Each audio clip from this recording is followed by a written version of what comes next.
¿Qué tal? ¿Cómo andan? Bueno, hoy quería hablar un poco del sufrimiento. Definir el sufrimiento obviamente no es algo sencillo porque el sufrimiento no es algo que nos pasa, sino que tiene una íntima conexión o relación con lo humano. Entonces, para poder aportar un concepto o explicación del sufrimiento, primero tenemos que esclarecer bien qué es lo humano. Eh, lo distintivo del ser humano es que es un ser contradictorio. Es un ser contradictorio porque se compone de elementos opuestos. Que sea un ser contradictorio no quiere decir que diga una cosa y haga otra, no me estoy refiriendo a eso. Cuando digo que el ser humano es contradictorio, me refiero a que está constituido por elementos que son opuestos. Por ejemplo, eh, que son elementos opuestos y contradictorios: el día y la noche, el bien y el mal, blanco y negro. Eh, Cuando ponemos estos conceptos como el día y la noche, blanco y negro, bien y mal, en relación, vemos que uno se contradicen entre sí. Bueno, el ser humano está compuesto por elementos contradictorios. ¿Cuáles son estos elementos contradictorios? Bueno, eh, básicamente tiempo y eternidad, que también puede decirse como infinitud y finitud, o alma, cuerpo y alma. ¿Qué quiere decir esto? ¿Qué quiere decir que el ser humano es un ser contradictorio, ya que se compone de tiempo y eternidad? Veámoslo, para entenderlo mejor, vamos a verlo en el aspecto cuerpo y alma. Lo que es el cuerpo cae del lado de lo que es el tiempo, cae del lado de lo que es la finitud. Lo que es el alma cae del lado de lo que es lo eterno, cae del lado de lo que es la infinitud, eh, etcétera. Con alma no me refiero a esa sustancia que nos compone, que cuando nos morimos y nos vamos al cielo es el alma el que va. Me estoy refiriendo en este contexto en el sentido que lo entendía Aristóteles: el alma como la forma del cuerpo, y el alma como principio rector del cuerpo se compone de diversas facultades: imaginación, voluntad, entendimiento, razón. Todas esas facultades constituyen el alma humana, a diferencia del cuerpo, que está definido por lo que es todo lo biológico, incluso, particularmente sus impulsos o pulsiones, eh, todas nuestras reacciones innatas ante los estímulos, todo lo que hace a lo corporal, más que nada. Entonces tenemos que, ¿por qué entonces el alma se relaciona con lo eterno o con lo infinito?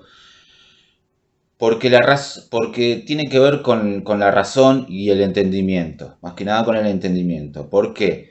Porque el entendimiento, y también con el lenguaje. El lenguaje, porque el entendimiento, la razón, el lenguaje siempre se relacionan con lo universal. Por ejemplo, el lenguaje siempre indica se refiere a lo particular, pero enuncia lo universal. Por ejemplo, yo tengo este libro. Este libro yo lo defino porque lo estoy indicando. Pero el concepto libro no se agota en este objeto, abarca todos los libros de todo el mundo.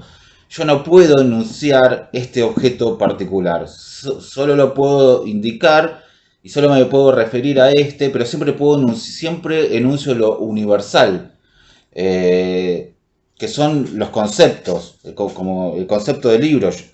Lo, lo que lo que hace que ustedes estén pensando en este libro es digamos, mi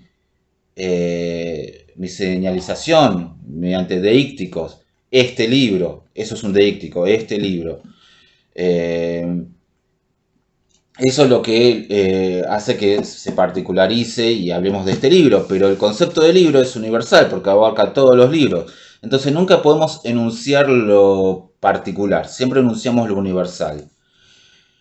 Entonces, ¿por qué lo universal tiene que ver con lo eterno? Porque lo universal es aquello que es igual en todo momento y todo lugar. Lo universal, como el concepto de libro, se aplica a todos los libros que existen en todo el mundo y a lo largo y que han existido en todo momento, en todo el tiempo. Entonces, tenemos que el alma tiene facultades como el entendimiento, que se relaciona con lo universal y por lo tanto con lo eterno y por lo tanto con la infinitud. Eh, eh, a diferencia, eso es lo que, por eso estamos compuestos de eternidad y tiempo. El tiempo, por su parte, tiene que ver con el movimiento, con lo particular. No es el concepto de libro, sino este libro. Es la relación entre el concepto universal de libro y este objeto lo que lleva a lo particular. Este, y se diferencia de lo eterno en que el tiempo, que tiene que ver con el movimiento, no es válido para todo momento y lugar, porque lo propio del tiempo es el cambio. Lo que lo que distingue al tiempo es el cambio, lo que distingue a lo eterno es lo inmóvil. Por ejemplo, entran también no solo los conceptos universales como el de libros, sino también las matemáticas. Uno más uno va a ser dos en todo momento y lugar. Por eso uno más uno se relaciona con la eternidad. La eternidad no tiene que ver con un más allá en el que cuando morimos vivimos la vida eterna. La eternidad se relaciona más que nada con lo que es válido en todo momento y todo lugar. Bueno, tenemos entonces que el ser humano es un ser contradictorio porque se compone de elementos opuestos, que son tiempo y eternidad, alma y cuerpo. Eh, Ahora bien, la cuestión en el ser humano es que él tiene que relacionar de algún modo estos dos términos opuestos. Eh, eh,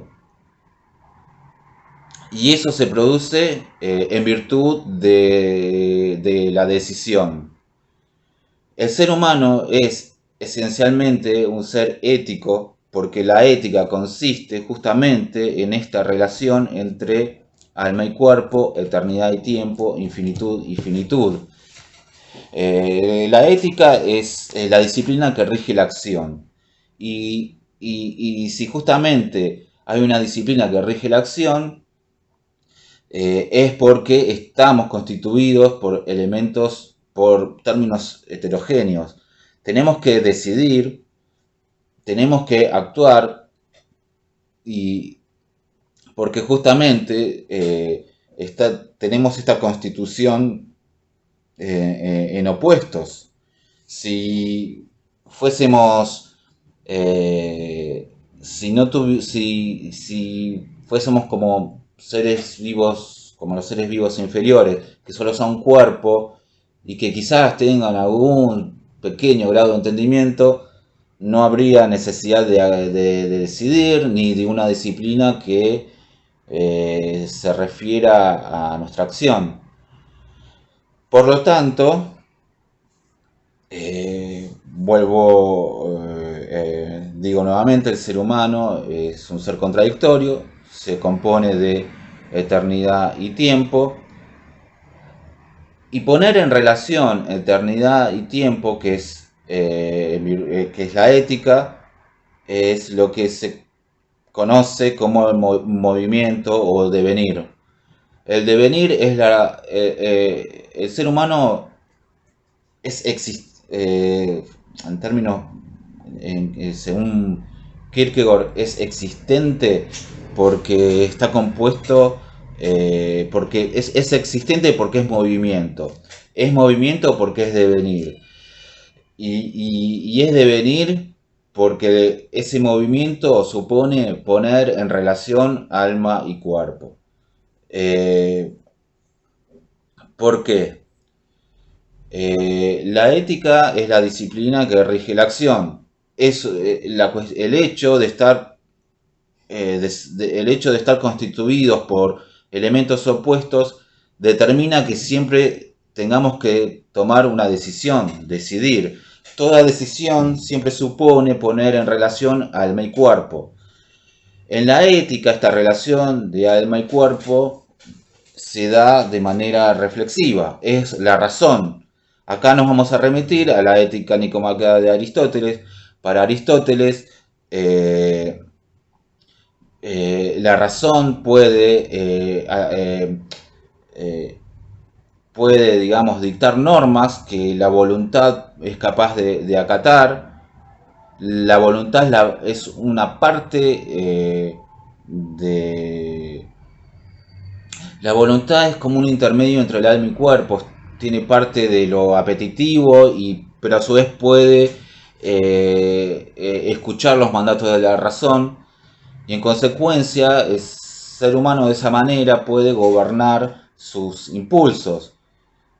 Como decía Freud, todos tenemos ese impulso básico a intentar matarnos entre todos. Como decía Hobbes, el hombre es el lobo del hombre.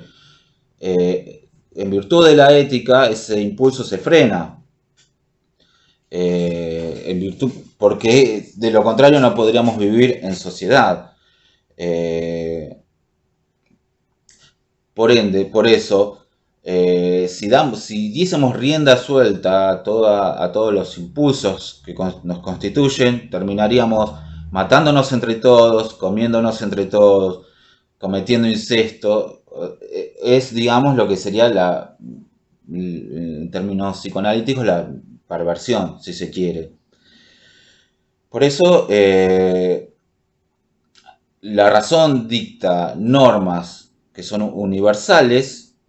Ahí tenemos la parte de lo eterno. Dicta normas que son universales, que pueden moldear o que pueden influir en la voluntad, y de ese modo el individuo puede regular o tener un gobierno de sus pasiones, si se quiere. Todo lo que tiene que ver con el cuerpo es pasión, porque tiene que ver con lo pasivo, son todos nuestros impulsos, por ejemplo, un ataque de ira, todo eso tiene que ver con... Es pasión porque no hay acción, somos pasivos ante esa vivencia, y no activos. Bueno, la cuestión entonces es que el ser humano es un ser contradictorio, porque se compone de opuestos, que por el hecho de estar constituido por opuestos lo hace existir, porque existir supone siempre decidir, supone siempre un movimiento por el cual el ser humano pone en relación alma y cuerpo. La ética es una disciplina que rige la acción, y la ética siempre se remite a lo universal. Todas las normas éticas son universales porque eh, tienen que ser cumplidas en todo momento y lugar. Por ejemplo, eh, la prescripción de no matar, bueno, tiene que regir en todo, es universal. Por más que haya una sociedad en la que se maten todos, no deja de ser una verdad ética el no matar, porque racionalmente no es deseable que uno quiera matar a los demás porque se le antoja. Entonces la ética tiene que ver con lo eterno, porque se relaciona con lo universal, y cómo lo universal se relaciona con mi acción. Yo me vuelvo concreto cuando las conductas éticas, las conductas que la ética prescribe, yo las aplico a mi acción. Cuando yo me apropio de eso y acomodo mi acción a la conducta ética prescripta. Eh, Ahí se está relacionando lo universal con lo particular. El alma, ¿por qué? Porque el alma es entendimiento y es razón, y en consecuencia llega a formular esa prescripción ética con mi cuerpo, que es mi acción, que es como yo me desempeño en mi día a día, en mi cotidiano.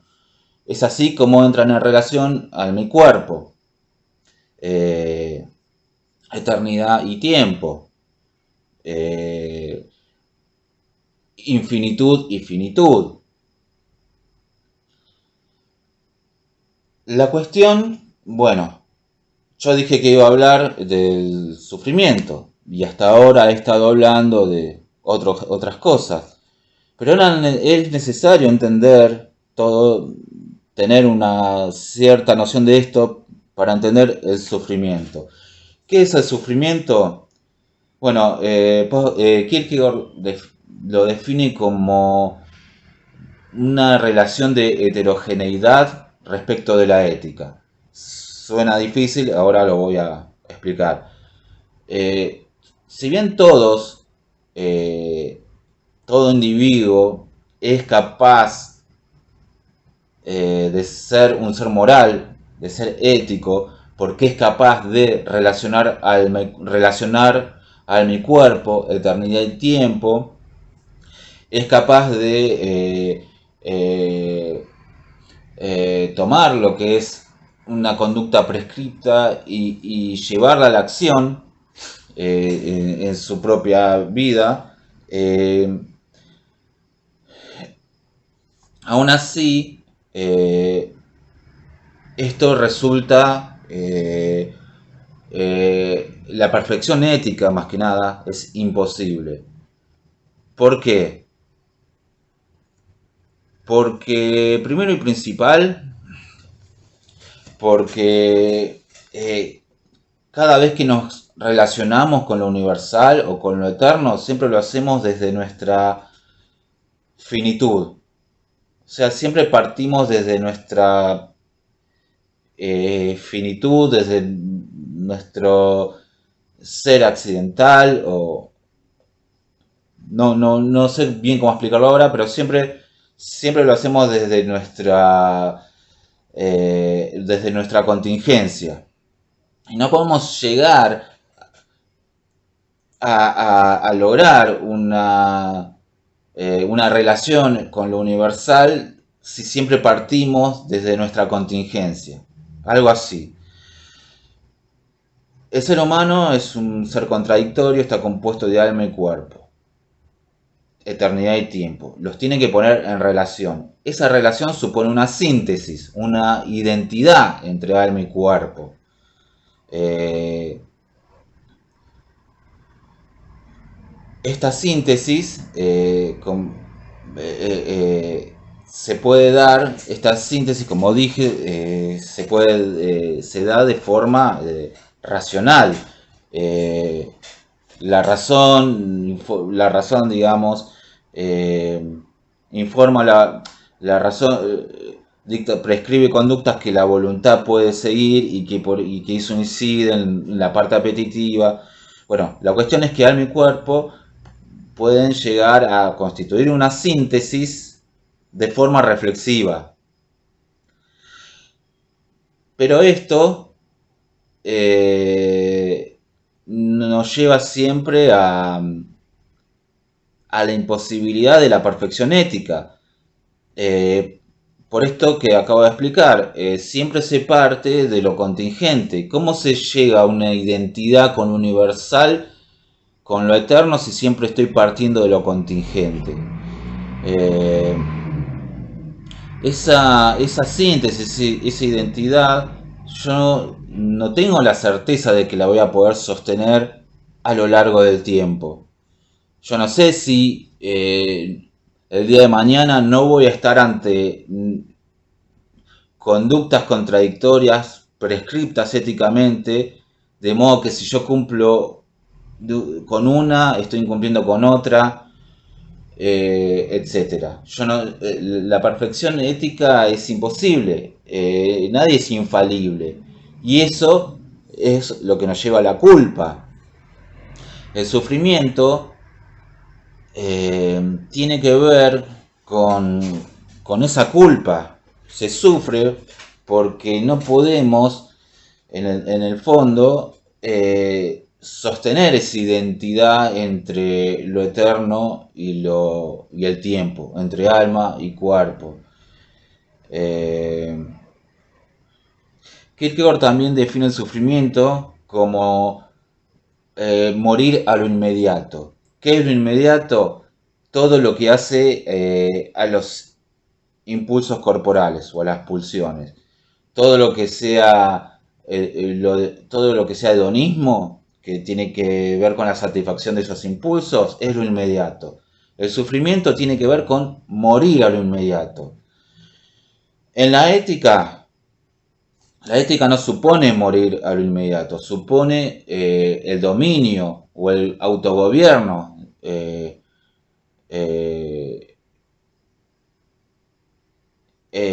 Supone el propio autodominio de nuestras pulsiones, de nuestros impulsos.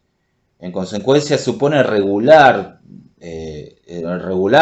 de alguna manera, no estar sometido a los dictados de nuestro hedonismo, no, porque si no terminamos siendo presos. Si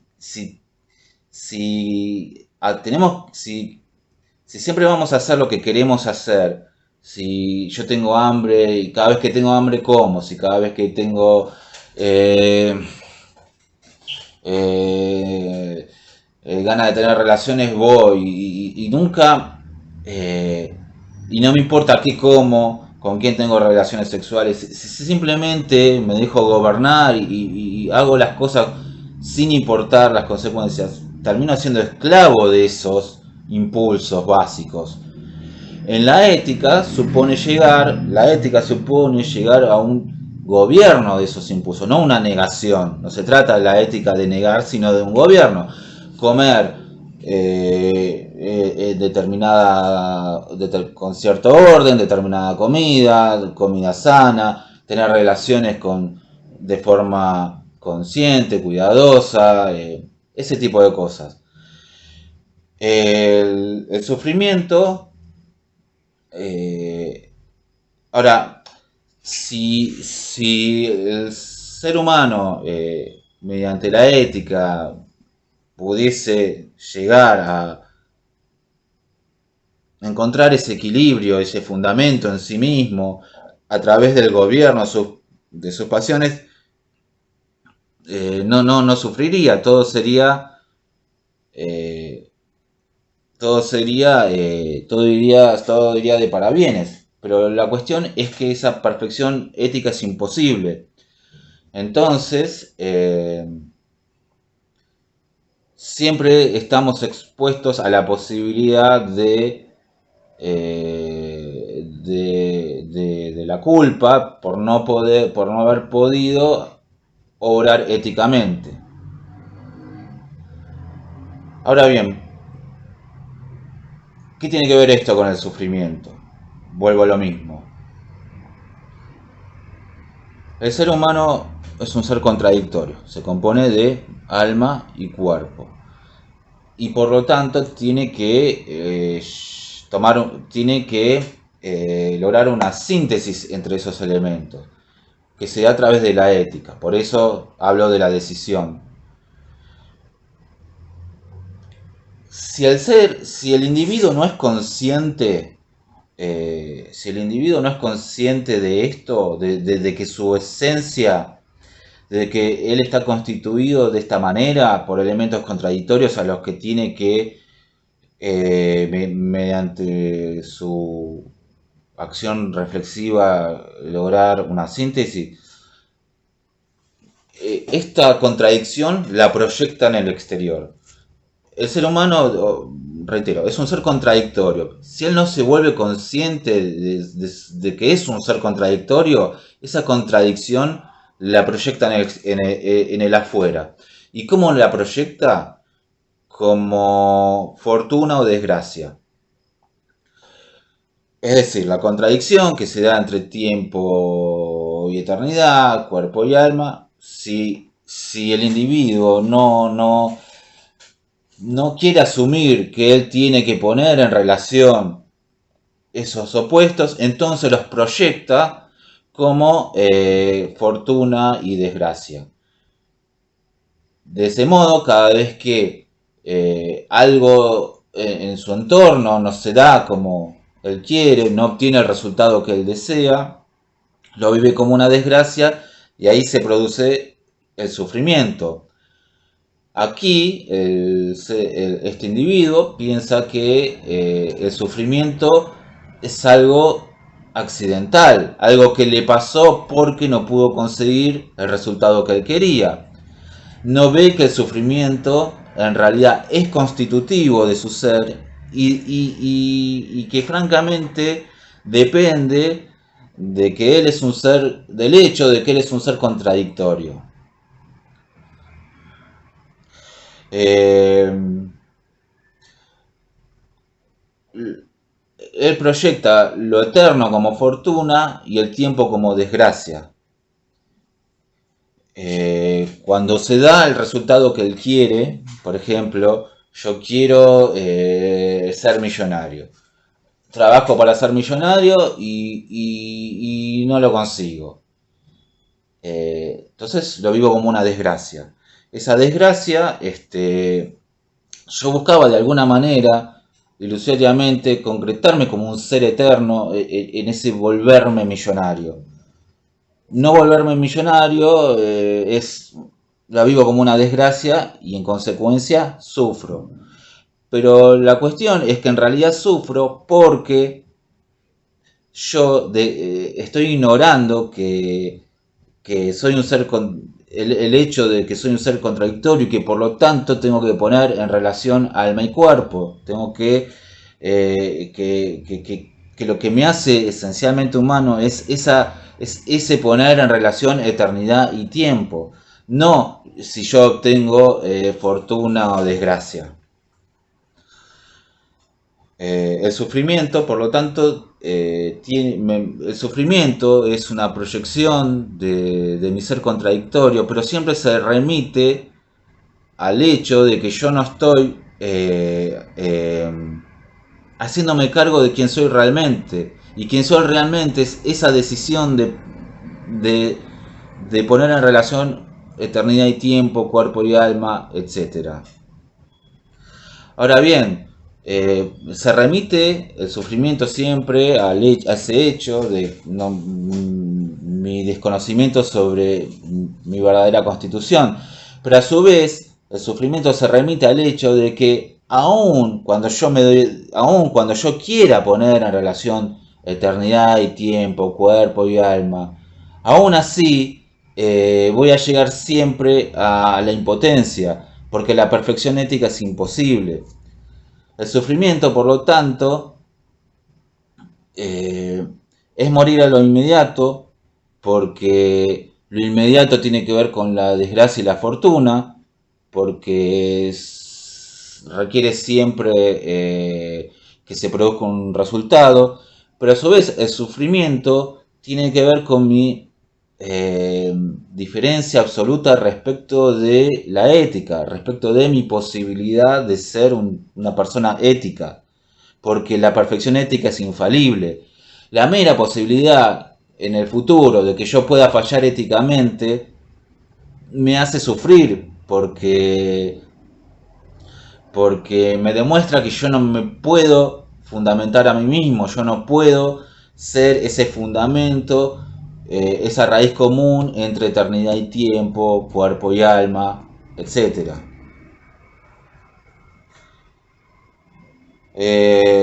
Bueno, en consecuencia, ¿cómo se resuelve la cuestión para Kierkegaard?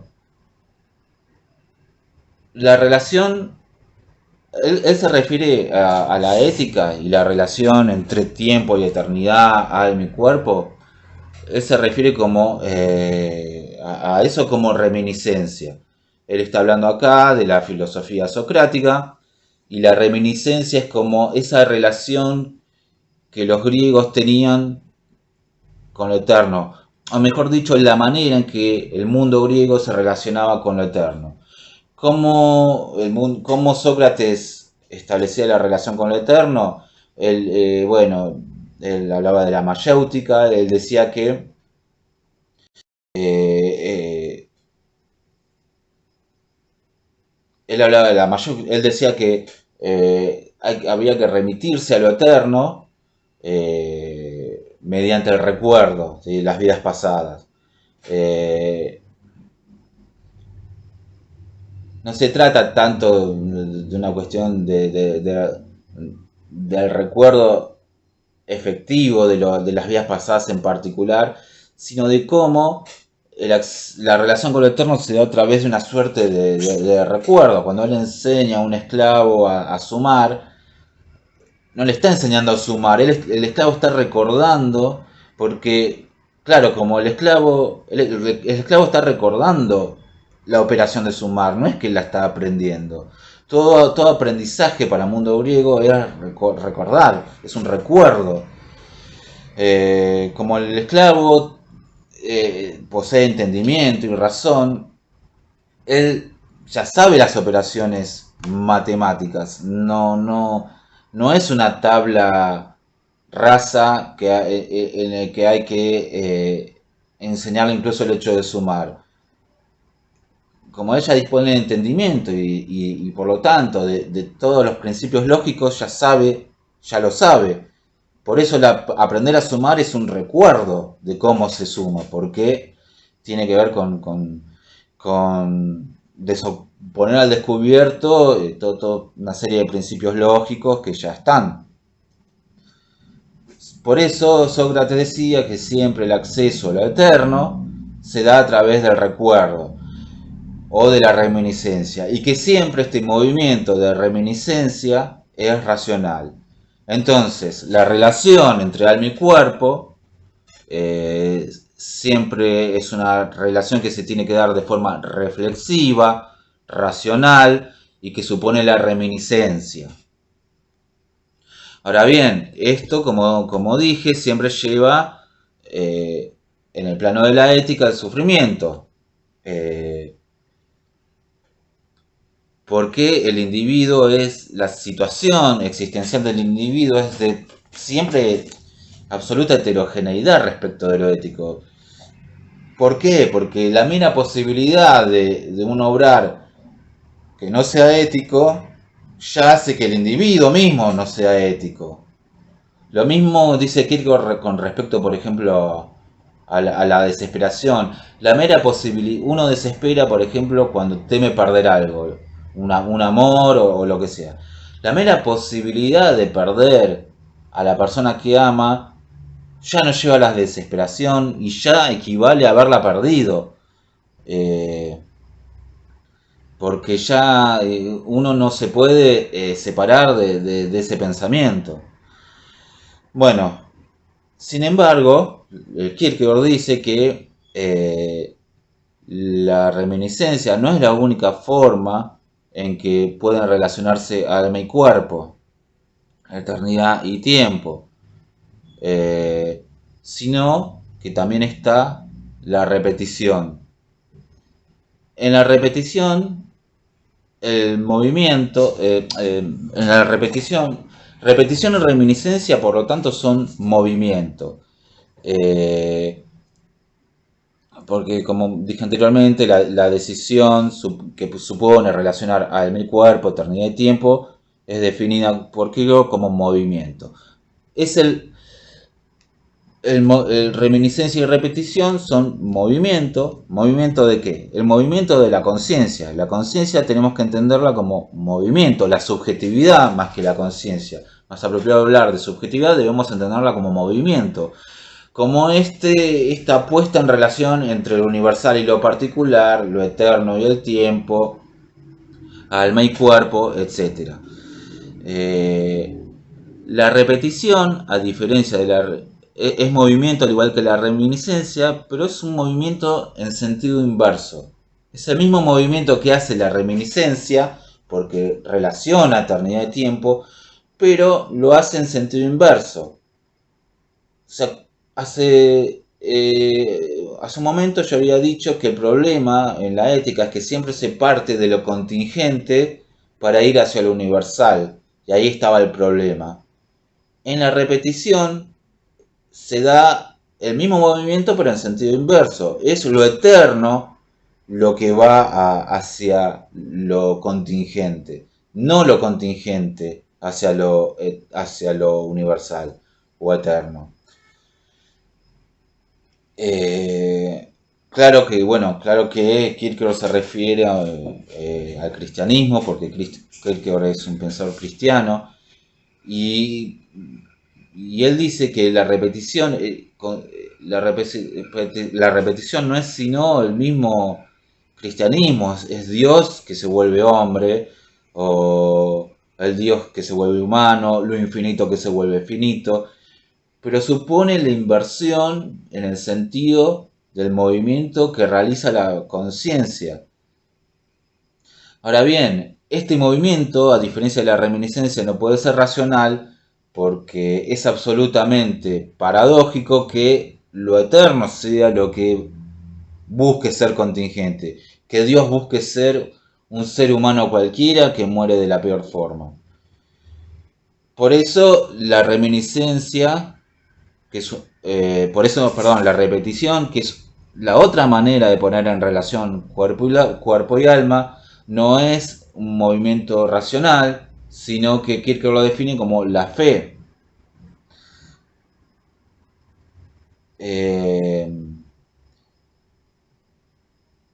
De ahí que ese sufrimiento que para el individuo que siempre intenta a partir de la ética relacionar tiempo y eternidad, justamente sea el que posibilite el otro movimiento de la conciencia, que es la repetición. Porque solo si es, digamos, lo eterno lo que se relaciona con el tiempo, solo de esa manera puede darse realmente esa identidad, esa síntesis. La cuestión es que hoy por hoy, quería hablar un poco de esto porque hoy por hoy comúnmente se piensa que en términos de que el sufrimiento es algo que simplemente nos pasa, eh, tiene que ver con que, bueno, cuando nos sucede algo que no nos gusta o una desgracia, se nos presenta el sufrimiento, pero identificamos el sufrimiento con el hecho mismo de la desgracia. Si algo no se da como yo quiero, sufro, pero siempre estoy poniendo mi sufrimiento, siempre estoy poniendo a mi sufrimiento una causa, que es ese hecho desagradable que no se dio como yo quería. Pero lo cierto es que el sufrimiento no es, no tiene que ver con este hecho, con cuestiones accidentales, con lo que nos pasa en la vida, sino que tiene que ver con nuestra propia constitución, por cómo se estructura nuestra subjetividad. Como nuestra subjetividad busca siempre esa relación entre lo eterno y el tiempo, entre el cuerpo y alma, etcétera, es que sufrimos. Y lo que hacemos es proyectar ese sufrimiento como si fuese causado por algo externo a nosotros. Porque no tomamos conciencia, que tomar conciencia a su vez quiere decir hacerse responsable, hacerse cargo. ¿Qué quiere decir hacerse responsable? Que uno es libre y por lo tanto es uno el que tiene que decidir, es decir, llevar a cabo ese movimiento por el cual se tenemos que poner en relación alma y cuerpo. Eh,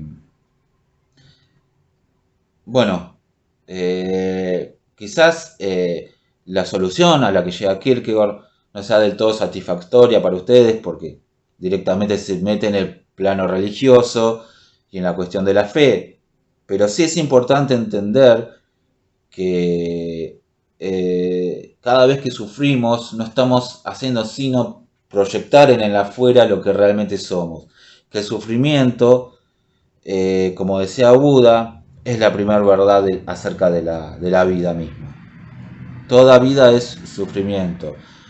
Y esto tiene que ver con asumirlo, el sufrimiento.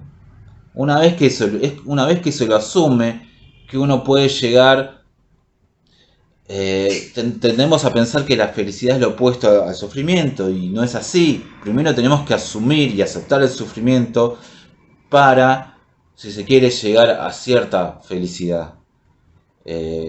No que no tiene felicidad que no va a tener ya que ver con esa ingenuidad de creer de que uno es feliz cuando disfruta de la vida o disfruta lo que le pasa o está en un buen momento. No, tiene que ver con otra cosa, tiene que ver con algo mucho más profundo y que no depende de la contingencia o de las circunstancias. Bueno, espero que les haya gustado, sé que es un tema complejo, traté de hacerlo lo mejor que pude. Que sigan bien.